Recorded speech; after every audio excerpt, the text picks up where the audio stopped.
4 दिन पहले समाज को शर्मसार करने वाली निर्भया से भी ज्यादा भयावह घटना बिहार में हुई। वो बच्ची मुजफ्फरपुर में 4 दिन तक उसका इलाज होता रहा।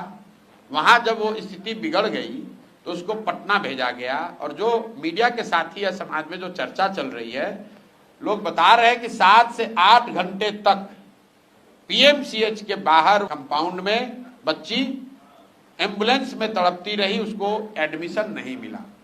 और बिहार के हम सारे लोग, यहाँ के नेता, यहाँ के अधिकारी, हम लोग को इस ग्लानि होनी चाहिए, शर्म होना चाहिए। इनके आंख में कोई लज्जा नहीं है, शर्म नहीं है। और इस घटना से पहले मैंने यहाँ के स्वास्थ्य मंत्री के लिए सिवान में क्या कहा था कि भाई कोविड के समय हम लोगों ने देखा है कि बिहार में इस आदमी के स्वास्थ्य मंत्री रहते हुए क्या कुव्यवस्था हुई थी, लेकिन वही आदमी फिर स्वास्थ्य मंत्री है और इतना बड़बोला है कि कह रहा है कि अभी बिहार में मंगल काल चल रहा है। आप बताइए कि भैया अगर बिहार में मंगल काल चल रहा है तो इससे बड़ा अमंगल का काल क्या होगा। भाई बिहार में मंगल काल चल रहा है उन चंद नेताओं के लिए जो नीतीश कुमार के इर्द गिर्द बैठकर समाज का खून चूस रहे हैं, समाज से पैसे उगा रहे हैं। देश में अमृत काल चल रहा है लेकिन वो मोदी जी के लिए चल रहा है। जिस बिहार में 100 में 80 लोग दिन में 100 रुपया नहीं कमा रहे हैं, जिस बिहार में 50 लाख से ज्यादा बच्चे अपना घर परिवार छोड़कर रोजी रोजगार करने के लिए बाहर गए हैं, उसको अगर आप मंगल काल कहते हो तो ये आपकी सोच और आपके चरित्र को दिखाता है। इस आदमी को पद पर रहने का 1 मिनट भी अधिकार नहीं है।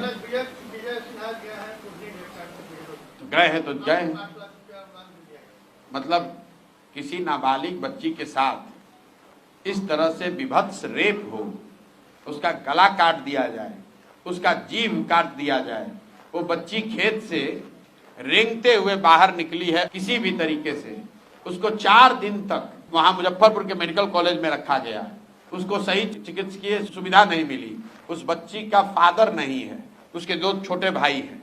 ये नेताओं को, हम लोग को इस पर शर्म आना चाहिए कि हम लोग समाज में बैठे हैं और इस तरह की घटना होती है और आप 8 लाख रुपया देने जा रहे हैं। मेरे भाई, एक यहाँ पर शादी होती है नेताओं के घरों में, उनके बच्चों की शादी होती है, उसमें चाय कॉफी का बिल आता होगा 10 लाख 20 लाख रुपए से ज्यादा। और एक बच्ची के जान का, उसके इज्जत का, उसके पूरे जीवन का कीमत आप लगा रहे हो 8 लाख रुपया 10 लाख रुपए देने से क्या होगा।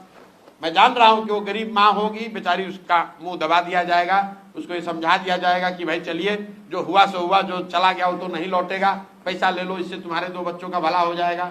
शायद मजबूरी में अपने बच्चों के भले के लिए वो माँ मान भी जाए, लेकिन आप और हम लोग तो समाज में हैं। और इस आदमी को शर्म नहीं आता है। मुख्यमंत्री ने अभी तक एक उस पर बयान नहीं दिया। कार्रवाई के नाम पर क्या हुआ, पीएमसीएच के सुपरिटेंडेंट को ट्रांसफर किया गया है। जरा सुनिए, पीएमसीएच के सुपरिटेंडेंट कौन है। यह आदमी पहले से रिटायर्ड है, इसको 2 बार एक्सटेंशन दिया गया है। हमको लोगों ने बताया, हमारी जानकारी नहीं है, लेकिन लोगों ने बताया कि जो पीएमसीएच के सुपरिटेंडेंट हैं जिनको हटाया गया है, उनको 2 बार एक्सटेंशन दिया गया है। रिटायरमेंट के बाद उनको नौकरी में सेवा विस्तार दिया गया है। तो जो सेवा विस्तार दिया है उसका गर्दन क्यों नहीं पकड़ा जाना चाहिए। भाई आप रिटायर आदमी को बिहार के सबसे बड़े हॉस्पिटल में सुपरिटेंडेंट बनाए हो और अगर उसको दोषी ठहरा रहे हो तो किसने वहां बैठाया था, उसका भी तो गला पकड़ो। तो बिहार में स्वास्थ्य मंत्री जो बनता है वो सबसे पहले सूची बनाता है कि कौन डॉक्टर का प्रैक्टिस कितना चल रहा है, और उस डॉक्टर का इतना दूर ट्रांसफर करता है कि हर 6 महीना पर जाकर उसको 5 लाख 10 लाख रुपया वो डॉक्टर साहब दें।